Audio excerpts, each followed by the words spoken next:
plateforme de l'aéroport de Paris-Charles de Gaulle, ADP a mandaté le groupe SAD pour la construction d'une conduite souterraine en béton de diamètre 1200, longue de 980 mètres. Elle a pour fonction d'évacuer les eaux pluviales collectées au niveau des pistes et des voies de roulement, des eaux potentiellement glycolées en hiver, vers le réseau d'assainissement collectif de Tremblay en France.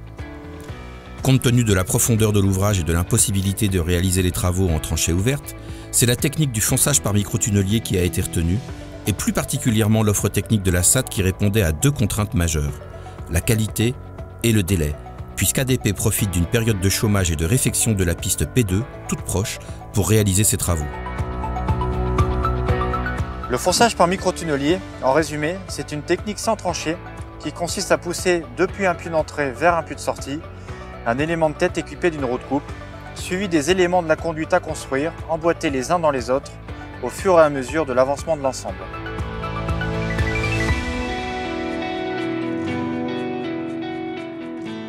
Tout au long de l'opération, les déblais sont récupérés par marinage hydraulique, puis traités et évacués en surface, tandis que l'injection d'un mélange bentonitique facilite l'avancement de l'ouvrage et vient combler le vide créé entre le terrain et la conduite, la roue de coupe étant toujours d'un diamètre légèrement supérieur à celui des éléments mis en place.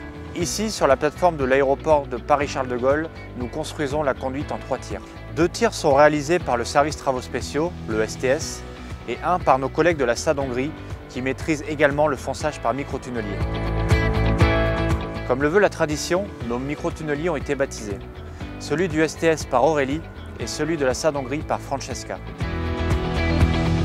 Leur roue de coupe a un diamètre de 1505 mm, les tuyaux béton armés mis en place ayant un diamètre extérieur de 1490 mm et un diamètre intérieur de 1200 mm. Le premier tir de 302 mètres relie le puits P1 au bassin de stockage des eaux pluviales B2 dans lequel nous avons creusé un puits de sortie.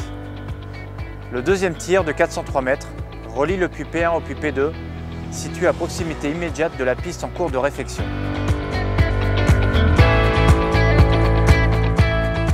Et le troisième tir, réalisé par la SAD Hongrie, relie le puits P3 au puits P2. Seul le puits P3 est en zone non contrôlée. Toutes les autres parties du chantier sont en zone réglementée, avec des contrôles d'autant plus renforcés que le contexte actuel est tendu. Une contrainte majeure dans le management de ce projet pour l'acheminement des personnels, des matériels et des fournitures. Les puits P1, P3 et le puits de sortie dans le bassin, dont la profondeur varie de 15 à 18 mètres, ont été creusés et blindés de façon traditionnelle. Le puits P2, quant à lui, a été réalisé par ravage avec une pelle télescopique, notre hauteur de travail à proximité des pistes ne devant pas excéder 14 mètres.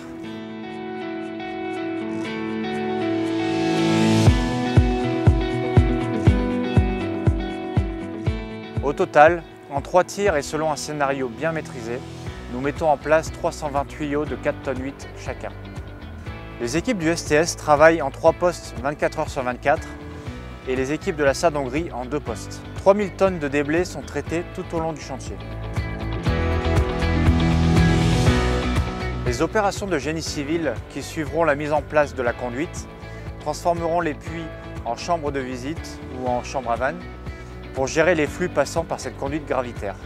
Au travers des différentes phases de négociation qui ont abouti sur l'obtention de cet appel d'offres, donc est apparue cette contrainte de planification qui nous a amené à proposer donc une solution avec des moyens internalisés au niveau du groupe SAD en faisant appel pour un des 3 tirs aux moyens de production en personnel et en matériel de nos collègues de la SAD Hongrie. Grâce à cette organisation, nous avons pu sécuriser notre offre et apporter toutes les garanties auprès d'ADP pour obtenir ce marché en étant mieux disant. Le groupe SAD ne formant qu'un, il était bien naturel que SAD Hongrie intervienne en appui du STS pour réaliser une partie de ce chantier très contraint en termes de délai. Cette première collaboration STS-SAD Hongrie sur le territoire français ne demande qu'à connaître des suites, tant la complémentarité de nos équipes, de nos moyens et de nos méthodes a été d'une remarquable efficacité sur ce chantier sensible.